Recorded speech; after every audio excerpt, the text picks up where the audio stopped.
estou aqui nesse momento para refletir com você na palavra de Deus. Pela palavra de Deus, o mundo foi criado. Pela palavra de Deus, pessoas foram curadas, mortos voltaram a ter vida. Nós não temos nesse momento a presença física de Jesus como o mundo já o recebeu por algumas poucas décadas.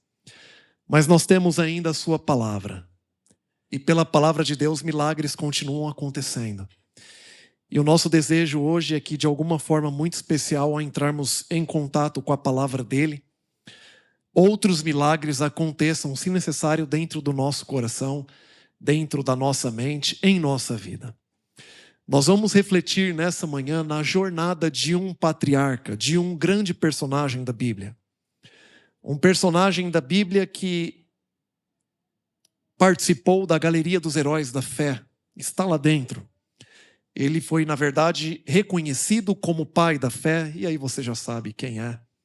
Nós vamos refletir um pouco na jornada de Abraão. E durante a reflexão dessa manhã, nós vamos humanizar um pouquinho Abraão. Porque é possível que em algum momento nós olhemos para personagens como esse, olhemos para nós e possamos chegar à conclusão de que é impossível alcançar aquilo que eles alcançaram. E por isso é importante, no início de uma reflexão sobre um personagem como esse, nós humanizarmos ele. E vermos, de acordo com a Bíblia, de que ele era tão humano como você e eu nós somos. Eu convido você, se você está com a sua Bíblia física, ou se tem um dispositivo eletrônico, a abrir a sua Bíblia no livro de Gênesis, capítulo 12. Aqui nós encontramos o chamado que Deus fez a esse homem, a princípio com o nome Abrão. Gênesis capítulo 12, nós vamos ler inicialmente do verso 1 até o verso 5. Gênesis 12, verso 1 ao verso 5. Antes de ler, no entanto, quero convidar você mais uma vez a fechar os seus olhos para falarmos com Deus. Pai querido, Deus amado e santo, o Senhor é infinito em amor, em poder, em justiça, em sabedoria, e em sua infinita sabedoria, o Senhor reuniu esse grupo, exatamente como ele está composto, esse grupo, para juntos estudarmos a sua palavra. Queremos pedir agora que o Senhor silencie o nosso coração, a nossa mente. Tire de nós qualquer distração, ilusão ou outro tema. Que, se necessário, Pai, cada palavra ao sair da minha boca, ela seja corrigida, transformada, modificada, adaptada, e através do Espírito Santo chegue em cada coração como o Senhor deseja, ao ponto de, ao final, reconhecermos que a voz era humana, nós estávamos vendo Ele, mas a palavra veio do Senhor. Pedimos isso em nome de Cristo Jesus. Amém, Senhor. Gênesis 12, verso 1 em diante, diz assim: Ora, disse o Senhor a Abrão: sai da tua terra, da tua parentela e da casa de teu pai, e vai para a terra que eu te mostrarei. De ti farei uma grande nação, e te abençoarei, e te engrandecerei o nome. Sê tu uma bênção. Abençoarei os que te abençoarem, e amaldiçoarei os que te amaldiçoarem. Em ti serão benditas todas as famílias da terra. Partiu, pois, Abrão, como lhe ordenara o Senhor, e Ló foi com ele. Tinha Abrão 75 anos, quando saiu de Harã. Levou Abrão consigo a Sarai, sua mulher, e Ló, filho de seu irmão, e todos os bens que haviam adquirido, e as pessoas que lhe acresceram em Harã. Partiram para a terra de Canaã, e lá chegaram. Mantenha a sua Bíblia aberta. Nós encontramos aqui um dos mais poderosos, emblemáticos chamados da Bíblia. Até aqui Deus chamou pessoas pontualmente, mas a partir de Abrão, Deus chama um povo, ele forma um povo. O objetivo do chamado, Deus ele deixa muito explícito: sê tu uma bênção. Eu estou chamando você, Abrão, não é porque você é mais importante que os outros. Eu não estou chamando você porque você é mais valioso do que os outros, ou porque eu te amo mais do que os outros.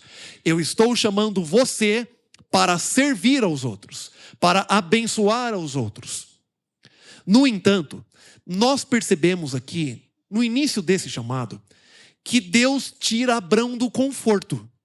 Ele fala: Abrão, sai da sua terra, sai da sua parentela, sai da casa de teus pais e vai para uma terra que eu te mostrarei. Ou seja, ele deveria sair sem saber para onde ia. E por isso que lá em Hebreus 11 fala, quando fala de Abrão como da galeria dos heróis da fé, fala que ele saiu sem saber para onde ia. Além de sair sem saber para onde ia, Deus está deixando aqui explícito que ele está saindo da casa dele. Ele está saindo do meio dos seus familiares. Ele está saindo do seu conforto. Ele está saindo do lugar que ele já conhecia todo mundo. Ele sai do lugar onde ele já se sentia seguro, por mais que não fosse seguro para ele. Haveria ali uma má influência para ele e para sua família. Mas Deus está colocando Abrão numa situação desconfortável. Quantos aqui não nasceram em Sorocaba, mas um dia mudaram para residir, para morar em Sorocaba? Deixa eu ver a sua mão. Uou! No segundo culto, acho que tem um pouco mais que a metade, pastor. Se você veio adulto já, pode se aplicar às crianças também. Mas lembra a primeira vez que você chegou em Sorocaba com a mudança. Talvez alguns pisaram aqui a primeira vez já com um caminhão da mudança. Qual é o melhor mercado? Se alguém tem uma dor de dente, qual é o dentista? Qual é o hospital que vai atender? Qual é a melhor farmácia? Escola. Há um período de adaptação. E esse período de adaptação gera desconforto. Deus está gerando desconforto no chamado para Abrão.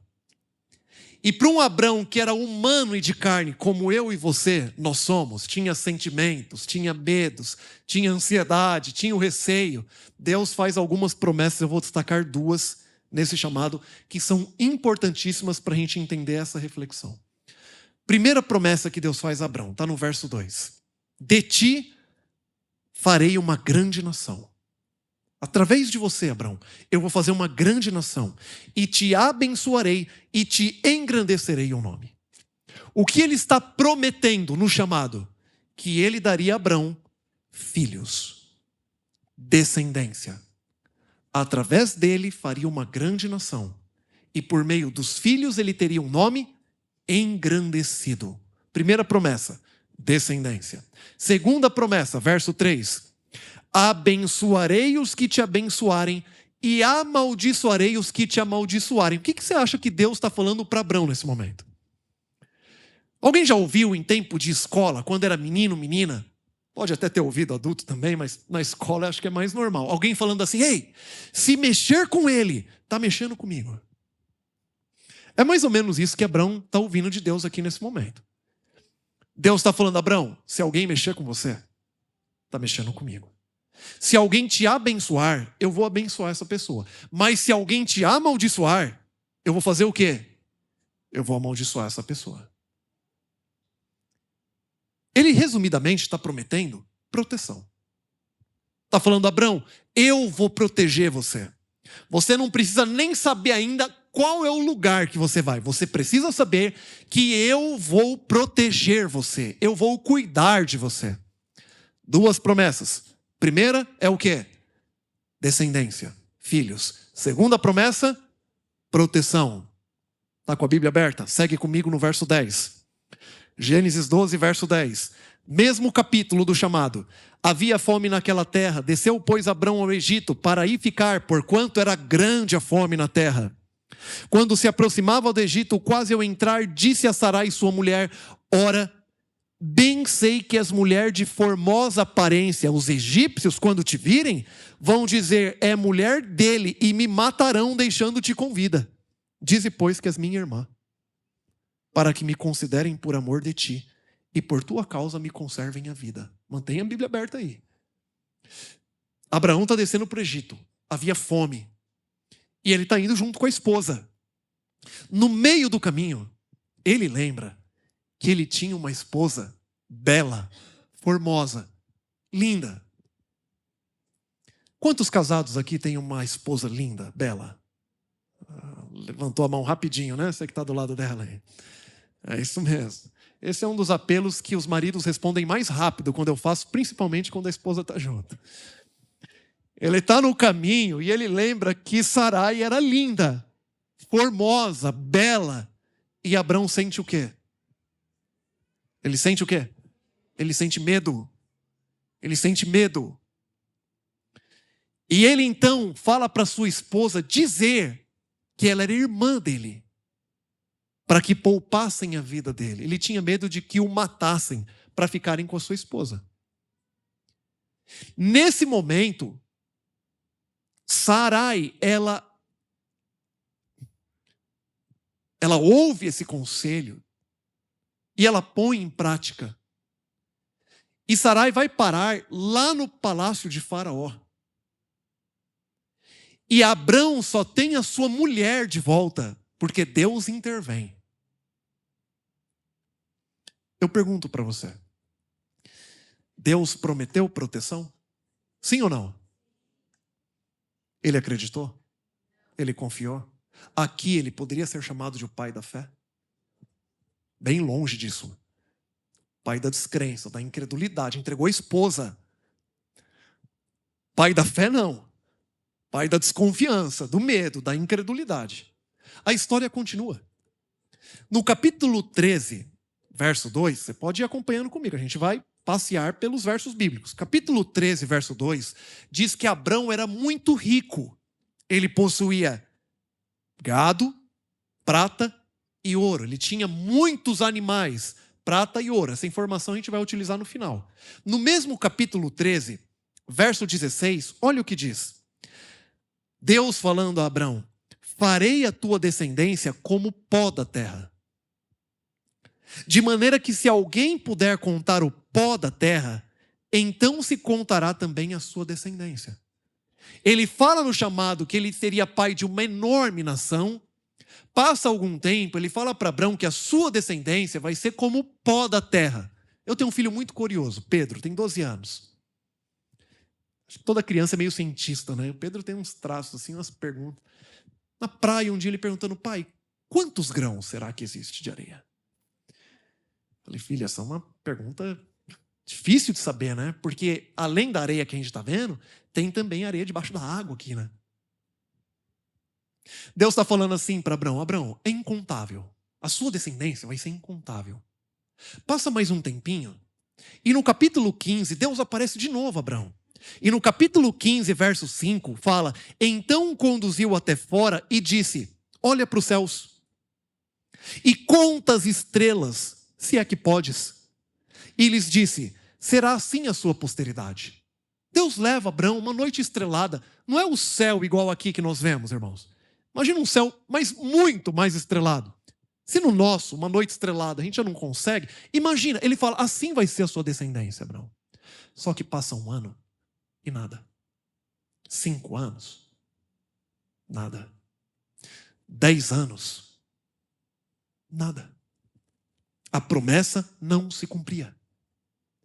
E um dia, Sarai tem uma ideia.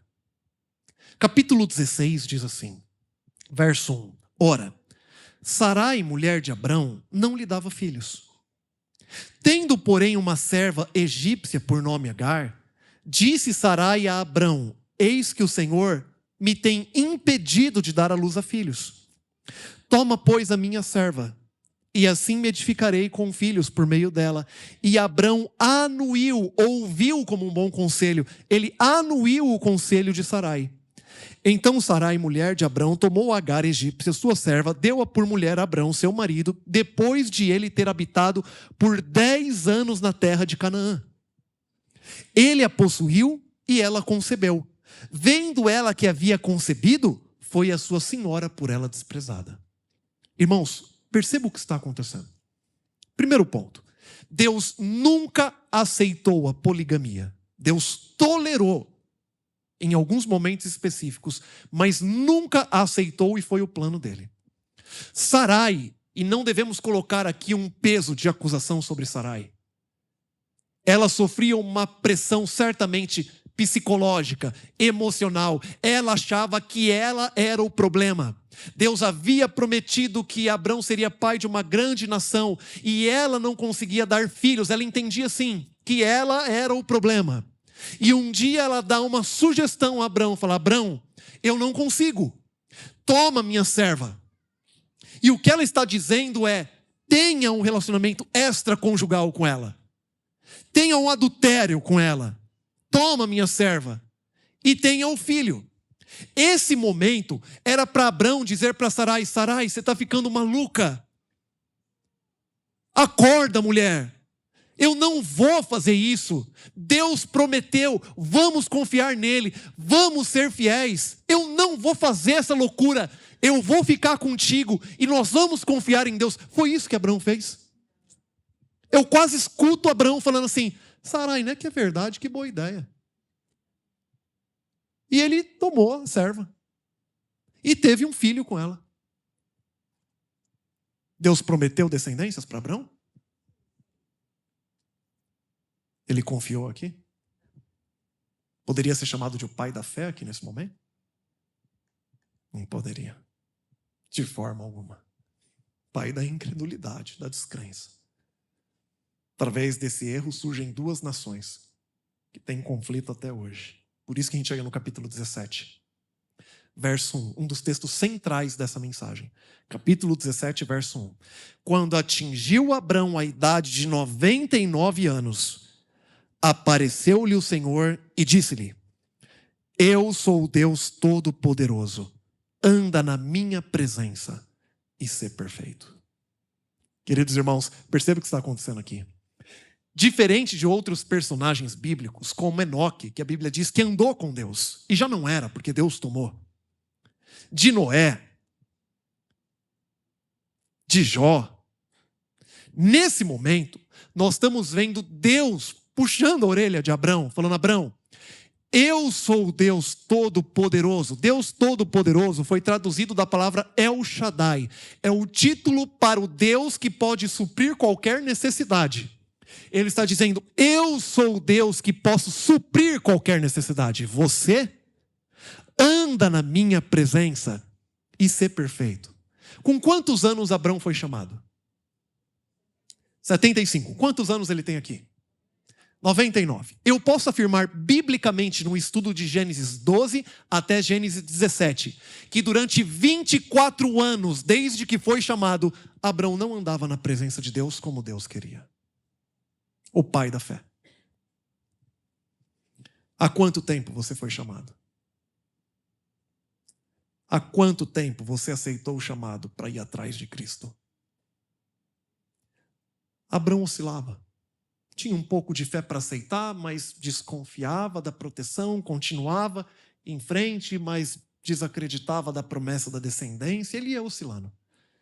E chega um ponto que Deus diz para ele: Abrão, eu sou o Deus que posso suprir qualquer necessidade.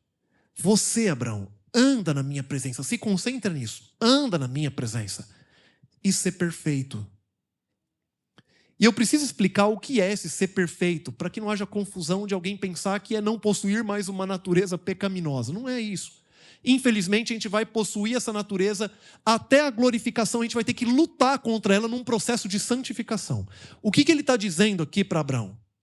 Essa palavra perfeito foi traduzida de uma palavra hebraica chamada tamim, e ela significa completo, inteiro, perfeito. Imagina quando nasce uma criança. Eu assisti as minhas duas crianças nascerem. Certamente que outros assistiram e já viram crianças recém-nascidas. Você olha para aquela criança, acabou de nascer, está ali naquele bercinho, no hospital ainda ou em casa. Você olha para aquela criança, quando ela acabou de nascer, ela não tem dente, ela não fala, ela não anda, ela não faz uma conta de 1 mais 1. Mas você fala: graças a Deus, porque nasceu perfeito. Mas se passam 4 anos e essa criança não anda. Com 4 anos, ela não dá uma palavrinha. Não tem dente ainda, com 4 anos. Eu posso dizer que fisiologicamente, fisicamente, é perfeita? Infelizmente não. Isso acontece nesse mundo. A gente tem casos na família, nos amigos. Mas por que quando acabou de nascer, a gente fala que é perfeito mesmo não tendo tudo isso? Porque é isso que se espera de uma criança que acabou de nascer. Mas de uma criança de 4 anos, já se espera que tenha dente, que fale, que ande, que interaja. É nesse sentido que Deus está falando para Abraão ser perfeito. É no sentido daquilo que ele já poderia ter feito ou ter deixado de fazer, mas ainda fazia, ou ainda não fazia. Ele poderia ter sido fiel quando desceu para o Egito e ter confiado na proteção? Poderia, mas não foi. Ele poderia ter esperado no Senhor a promessa do filho? Poderia, mas não esperou. O que você já poderia estar fazendo na sua jornada, mas ainda não está? O que você já poderia ter deixado de fazer desde que começou a seguir a Cristo, mas ainda não deixou? Deus diz para mim e para você nessa manhã: filho, eu sou o Deus que posso suprir qualquer necessidade. Anda na minha presença e ser perfeito, ser completo, ser inteiro. Eu não quero uma fatia do seu tempo, eu não quero uma fatia da sua vida, eu não quero uma fatia dos seus dons, dos seus recursos. Não é isso que eu quero. Eu quero você inteiro, eu quero você completo, eu quero você como um todo. É isso que eu quero. Anda na minha presença e ser perfeito, ser inteiro. Por quanto tempo você consegue esperar a promessa de Deus sendo fiel a Ele? Há quanto tempo você tem esperado? 10 anos? 15 anos? 20 anos? 30? 50? Deus continua falando: anda na minha presença e ser completo, ser inteiro. Ele refaz a aliança com Abrão. É aqui que ele muda o nome de Abrão para Abraão, de Sarai para Sara. Reafirma que Sara seria mãe de uma numerosa nação. Abrão ri. Está no capítulo 17. E ele diz: oxalá, Senhor, viva Ismael diante de ti. Tomara que viva Ismael diante de ti. O que ele está dizendo para Deus? Senhor, eu errei. Mas, Senhor, meninão está aí já, rapaz. Faz sua promessa e cumprir por meio dele. É isso que ele está dizendo: oxalá viva Ismael diante de ti. Deus fala: não, Abraão. Sara, tua mulher, te dará um filho. Deus está honrando aqui, protegendo a esposa de Abraão, protegendo a família de Abraão. Deus nunca vai dar um chamado para você que te separe da sua esposa, do seu marido, da sua família. Porque o chamado é para a família. Ele reafirma a aliança. A própria Sarai desconfia. Capítulo 18, traz da porta, ri. Tem aquela frase linda: há alguma coisa demasiadamente difícil para Deus? Não. Passa 1 ano, aquele filho chega. Capítulo 21 diz, verso 1: visitou o Senhor a Sara como lhe dissera. O Senhor cumpriu o que lhe havia prometido. O Senhor cumpre as suas promessas hoje em nossos dias. Sara concebeu e deu à luz a um filho, Abrão, na sua velhice, no tempo determinado de que Deus lhe falara. E se você segue lendo esses versos, fala que aqueles que riam de incredulidade agora riem de alegria. Só que você passa do capítulo 21 para o capítulo 22, passam 20 anos. E no capítulo 22, Deus aparece novamente a Abraão. E aqui nós vemos a maior prova apresentada a um ser humano. Deus diz, verso 1, capítulo 22, depois dessas coisas, pôs Deus a Abrão à prova. Ele disse: Abrão, este respondeu: eis-me aqui. Acrescentou: toma o teu filho, o teu único filho, Isaque, a quem amas, e vai-te à terra de Moriá e oferece ali em holocausto sobre um dos montes que eu te mostrarei. Aparentemente um absurdo, uma loucura. Primeiro, Deus nunca pediu sacrifícios de seres humanos. Já pensou? Eu sou pai de 2 crianças, tem pais aqui no colo. Imagina Deus falando para você: entregue em sacrifício. Dá uma dor só de imaginar, né? Primeiro, Deus nunca pediu sacrifício de seres humanos. Segundo, Deus chama um homem com 75 anos, espera 25 anos para dar o filho, e quando passam mais 20, ele fala: agora entrega. E Deus já havia deixado claro que não seria por meio de outro filho, seria unicamente por meio daquele filho. Deus está colocando diante de Abrão uma prova enorme. a qual levaria a Abrão se desapegar de qualquer coisa que pudesse tomar o lugar de Deus em primeiro lugar. E tenha certeza que se em alguns momentos nós passamos por provações, é porque Deus está moldando o nosso coração, a nossa mente, a nossa vida com propósitos eternos.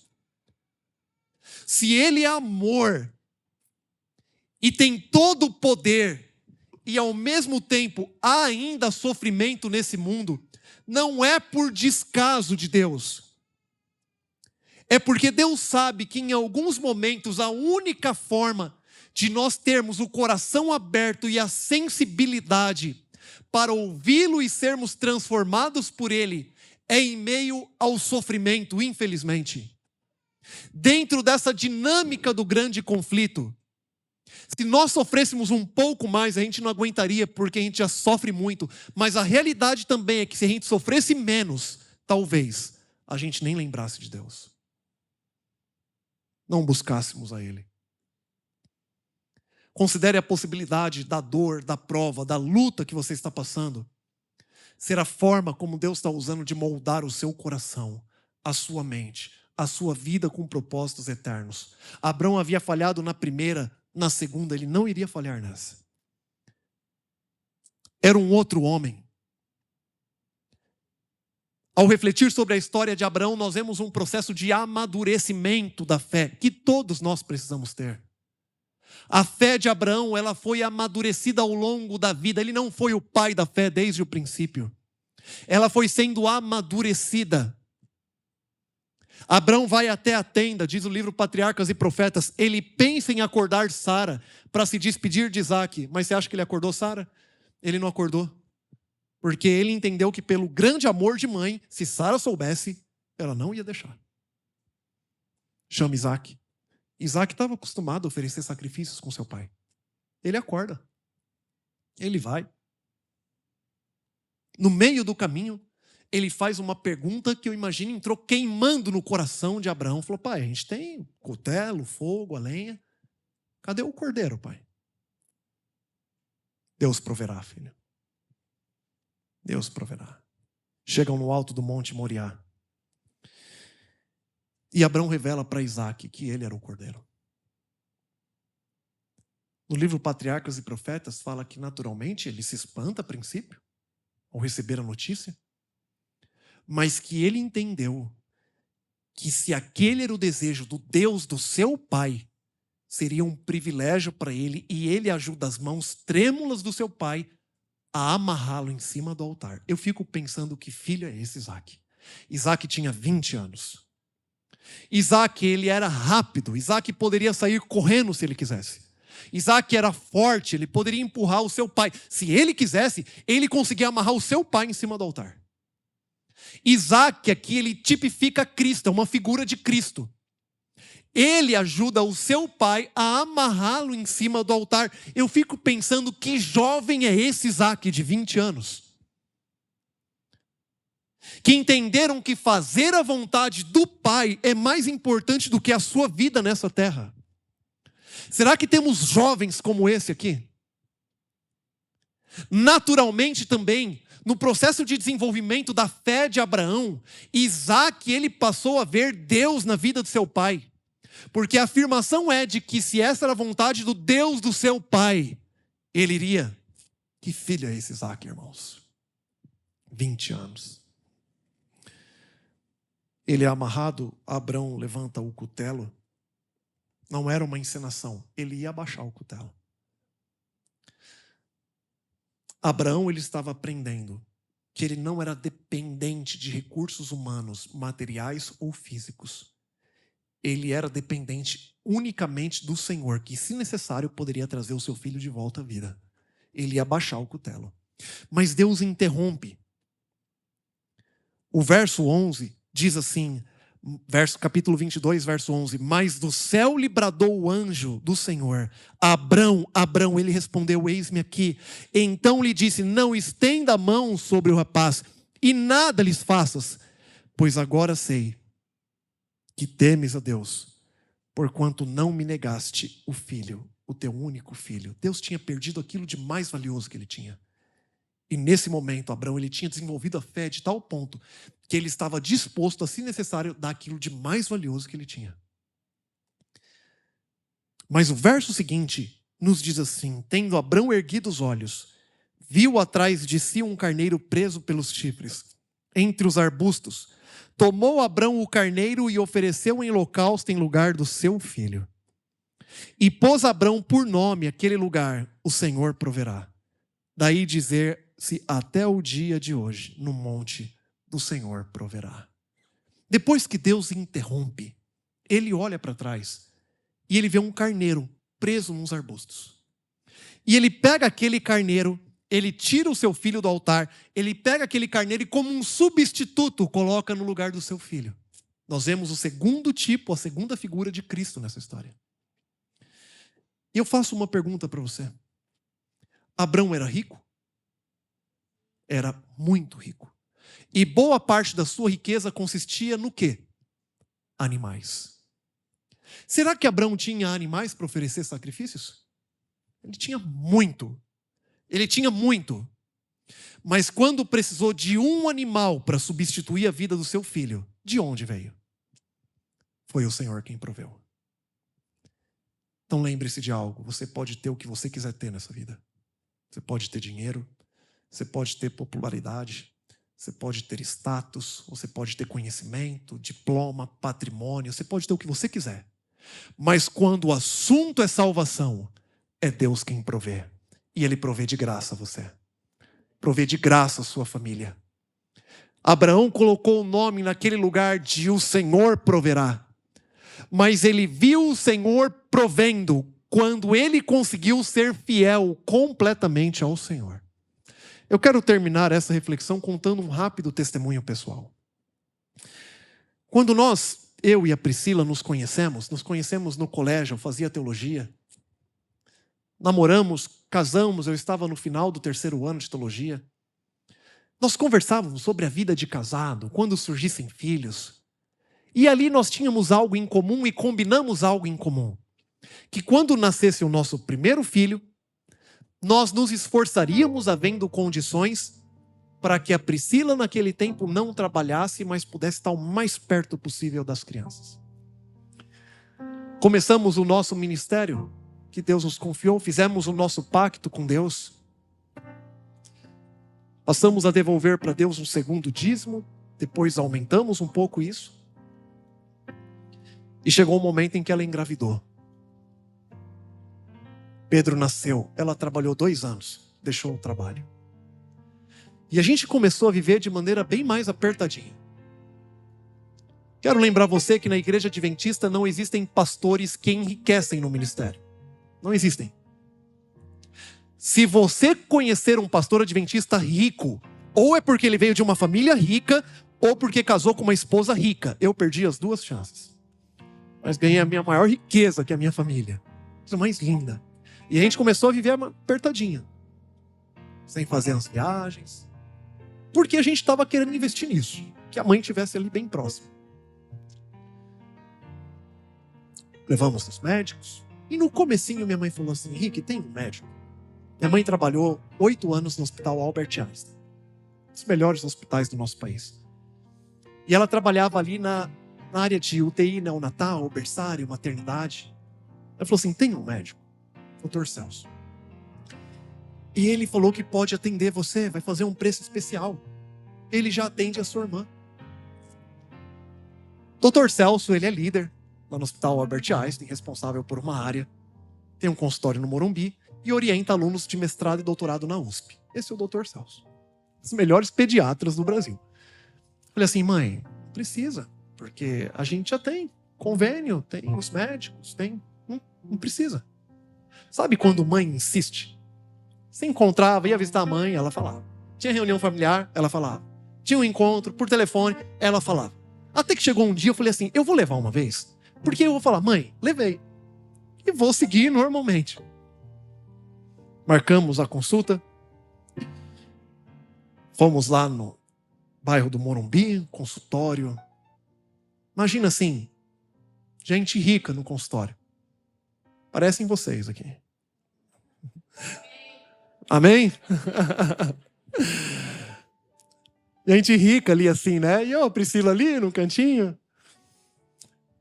E aí chegamos para a consulta. E aí entramos na consulta. Boa tarde, boa tarde. Eu tive uma consulta, meu filho no caso, mas eu junto, que eu nunca tinha tido. Uma consulta de 1 hora de relógio.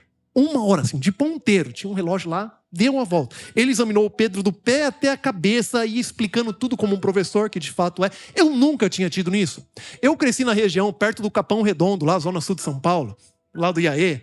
Eu machucava, minha mãe levava meu pai para o hospital Campo Limpo, entrava baleado junto lá. E quem conhece ali tá lembrando aí, sabe como é que é lá. E Deus sempre cuidou da gente, não teve dificuldade nenhuma. Não estou dizendo que não é bom ter convênio, é muito bom ter. Mas eu nunca tive.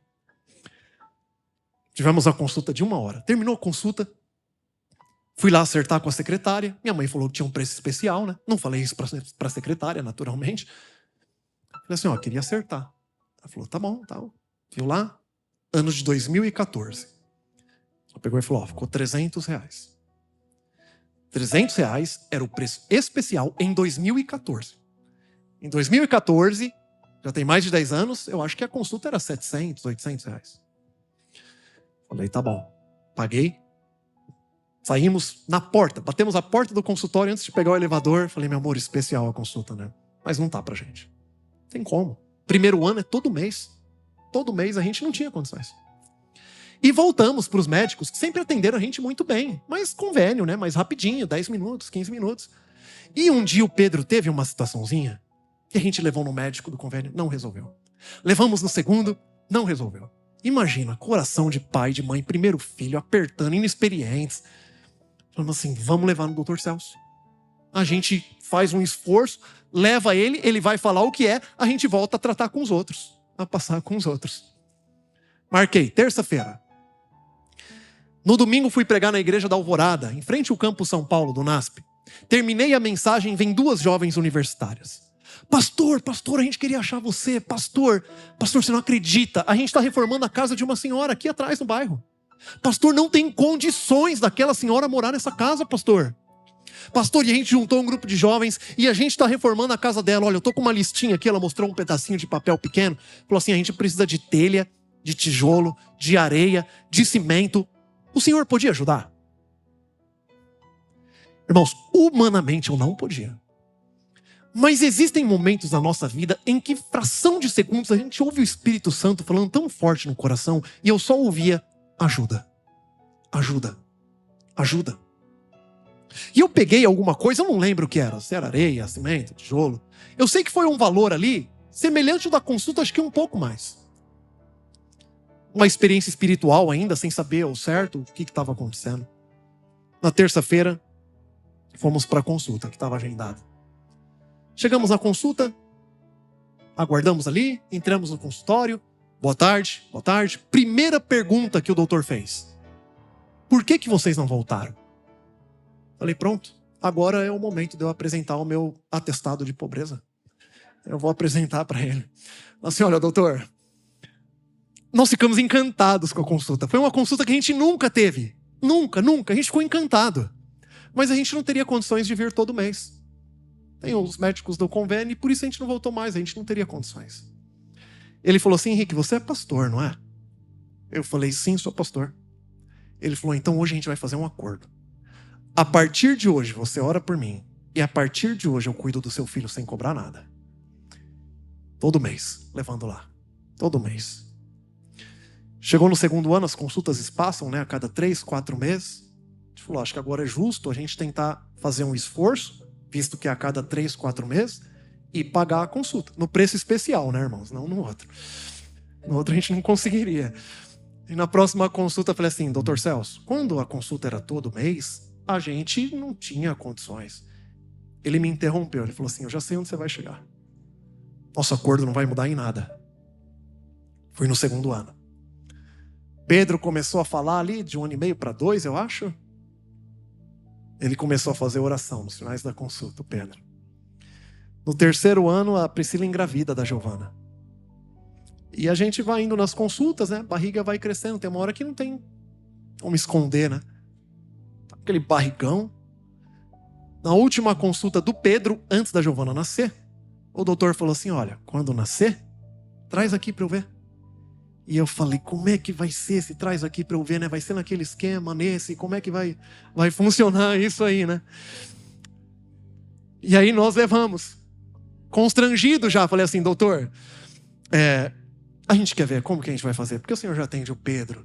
E ele interrompeu de novo, ele falou assim, Henrique, a gente não vai mudar em nada o nosso acordo. Em nada. Resumidamente, hoje, a gente tem acesso a um médico que a gente nunca teria condições de pagar. Nunca. Sem dúvida, um dos melhores pediatras desse país. Durante a pandemia, a gente ligava, ele não podia atender, retornava, como se a gente fosse aqueles clientes que pagam um altíssimo valor de consulta. E a gente não paga nada. O que eu estou querendo dizer para você com essa história? O que eu estou querendo dizer é algo muito simples. É Deus quem cuida da gente. É Deus quem cuida dos seus filhos. Nós ficamos pensando que é o dinheiro que a gente junta numa conta, que são as pessoas que nós conhecemos, que é a habilidade ou conhecimento que nós temos. Não é nada disso, não tem problema ter isso, mas não é isso. É Deus quem cuida da gente. E se necessário, Ele move esse mundo. Ele faz pão cair do céu. Ele abre mar. E Ele continua realizando milagres hoje. Eu não estou dizendo para você de uma história que eu ouvi num comentário da Bíblia. Eu não estou falando para você de algo que eu estou falando para você de algo que eu vejo na minha vida e eu poderia relatar outras e outras histórias para você. É Deus quem cuida da gente, mas Deus cuida da gente quando a gente entrega completamente para Ele, porque se a gente não entregar o coração completo a Ele, a bênção dele se tornaria uma maldição. A gente se perderia com a bênção que Ele nos dá. E por isso Ele diz, anda na minha presença e ser perfeito, ser completo, ser inteiro. E é quando nós vamos aprendendo a ser inteiros com Deus, é que Ele vai cuidando e dirigindo a nossa vida. Deus não mudou, irmãos. Deus não mudou. Ele não passou a ter menos poder depois da história de Abraão. Ele não passou a ser menos onisciente depois da história dele. Ele conhece o que você precisa. Ele sabe como dirigir a sua história. Ele sabe como ser o provedor para a sua família, para a sua casa. Mas Ele pede algo para a gente, não porque Ele quer fazer uma troca, mas é porque Ele sabe que se nos abençoar com aquilo que Ele tem para a gente, sem que a gente esteja com o coração nele, a gente se perde. Por isso Ele pede para a gente, anda na minha presença, ser completo e eu vou cuidar de você. Eu vou dirigir a sua vida. Eu vou prover tudo o que for necessário para você. E você vai ser feliz. Você pode não ter muita coisa, que as pessoas correm como loucas nesse mundo, como quem corre atrás do vento. Mas você vai ter o que você precisa e você vai ser feliz nessa vida. Porque você vai ter uma vida dirigida por mim e vai ser bênção. Bênção para o seu próximo, bênção para a sua casa, bênção para a sua família, bênção para o vizinho, bênção para onde você for, você vai ser bênção. Porque esse é o propósito do chamado dele, ser tu uma bênção. Quando a gente começou a pensar que a gente poderia entregar apenas uma parte da nossa vida a Deus? Recentemente eu tive conhecimento de que aquilo que nós fazemos apenas 5 horas por semana pode ser considerado um hobby. Será que a vida espiritual, vir na igreja, passou a ser um hobby para a gente? Será que a gente aprendeu a dividir a nossa vida com aquilo que pertence a Deus e aquilo que é para mim mesmo e eu que faço? Separar? Não existe isso, irmãos. Tudo é para Deus. Tudo é adoração para Deus. Tudo é entrega para Deus. Ele diz em Romanos 12:1, rogo-vos, pois, pelas misericórdias de Deus, que apresenteis o vosso corpo por sacrifício vivo, santo e agradável a Deus, que é o vosso culto racional. Há uma progressão aqui. Sacrifício vivo é viver para Deus. Sacrifício vivo e santo é viver para Deus, separado para Ele. Sacrifício vivo, santo e agradável é viver para Deus, separado para Ele, da maneira que agrada a Ele e não a você. E não eu. Ele diz, isso é culto racional. É o culto racional que acontece na igreja, mas que acontece fora da igreja. É o culto racional que acontece em casa. É o culto racional que acontece na rua. É o culto racional que acontece no campo de futebol, no trabalho, na costureira, no shopping. É o culto racional que acontece aonde eu estou, porque eu sou oferta desse culto ao Senhor.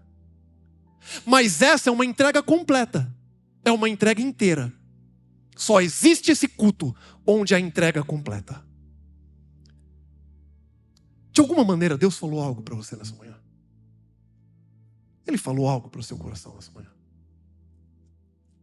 Existe alguém aqui nesse momento que quer dizer assim, eu reconheço a minha fraqueza, a minha limitação, mas eu quero fazer essa entrega completa. Deixa eu ver a sua mão.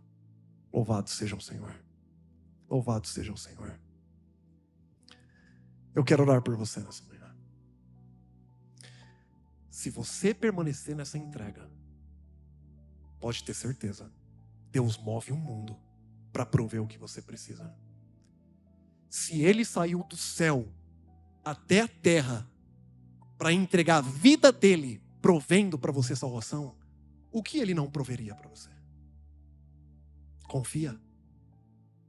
Confia. Entrega o teu caminho ao Senhor. Confia nele. E o mais, Ele fará. Sabe por que muita gente não consegue? Porque isso gera renúncia. Estou entrando em pontos aqui que nem havia pensado em entrar nesse momento, mas é porque certamente alguém precisa ouvir. Talvez seja eu, talvez seja um de vocês. Eu tenho unido esse texto de Salmo 37:5 com um outro de Jeremias. 10:23, ele diz assim: eu sei, ó Senhor, que não cabe ao homem determinar o seu caminho, e nem o que caminha dirigir os seus passos. O que ele está dizendo? Não cabe ao homem determinar o seu caminho. Quando a gente junta com Salmo 37:5, fica assim: entrega o teu caminho ao Senhor. A gente ama esse texto, né? Entrega o teu caminho ao Senhor. Mas quando a gente junta esses textos, fica assim: entrega o teu caminho ao Senhor, mas quando você entregar o caminho, lembre-se, não cabe mais a você determinar o caminho, você entregou. E nem dirigir os passos. Confia nele, e o mais ele fará. Exige renúncia. Só que a gente não quer renúncia. Exige soltar. Tende em vós o mesmo sentimento que houve em Cristo, o qual, sendo Deus, não julgou como usurpação, algo a ser agarrado, o ser igual a Deus, antes a si mesmo se esvaziou. Tem alguém que precisa se esvaziar aqui nessa manhã? Que precisa soltar? Louvado seja Deus. Amém. Nós vamos orar por isso nesse momento, para que Deus nos ajude a verdadeiramente seguir a sua palavra, a verdadeiramente nos entregar por completo, soltarmos, renunciarmos e passarmos a viver uma vida de dependência como a de Abraão, que é colocado lá na galeria dos heróis da fé. Saiu sem saber para onde ia, porque Deus tinha mandado. Eu quero orar por você. Feche seus olhos, Pai querido. Deus amado e santo, o Senhor assumiu o controle, Pai, desses últimos minutos, e foi por caminhos que nem eu imaginava. Mas de alguma maneira entendemos que assim o Seu Espírito Santo quis para falar ao nosso coração. Nesse momento nós pedimos o perdão, Senhor, por todas as vezes que fomos autossuficientes, presunçosos. Entregamos apenas uma fatia da nossa vida e assumimos o controle de todo o resto. Perdoe-nos, Senhor. Sabemos que não é isso que o Senhor quer. Temos a tendência de vivermos para nós mesmos, para os nossos sonhos, para as nossas conquistas, para o nosso reconhecimento. Perdoe-nos, Senhor, e nos ajude a vivermos da maneira correta, na Sua presença, inteiros, completos. Nesse momento, o Senhor olha, Pai, para a decisão de cada um aqui. E nós pedimos que o Senhor aceite a entrega que estamos fazendo ao Senhor. E a entrega que estamos fazendo ao Senhor não é do nosso tempo, do nosso dinheiro, das nossas habilidades, do nosso conhecimento. Estamos colocando nesse momento a nossa vida no seu altar, Senhor. Queremos ser sacrifícios vivos, santos e agradáveis ao Senhor. Toma controle da nossa vida, Senhor. Nós entregamos o nosso caminho ao Senhor. Não cabe mais a nós dirigirmos, determinarmos esse caminho. Pedimos que o mais o Senhor faça na nossa vida. E que o Senhor possa, Pai, dar alegria a cada um aqui presente ao viver esse caminho. De ver o Senhor provendo como grande provedor e mostrando que a verdadeira alegria nessa terra é viver na sua presença, Senhor. E na sua presença viveremos a eternidade. Toma cada um aqui em tuas mãos, aqueles que acompanham pela internet. Nos fortaleça quando estivermos fracos. Nos ajude, Pai, em nossas necessidades. Queremos continuar vendo o mesmo Deus de Abraão como nosso Deus nesses dias até a volta de Cristo Jesus. Te agradecemos e pedimos por isso, nesse precioso nome, o nome de Jesus. Amém, Senhor.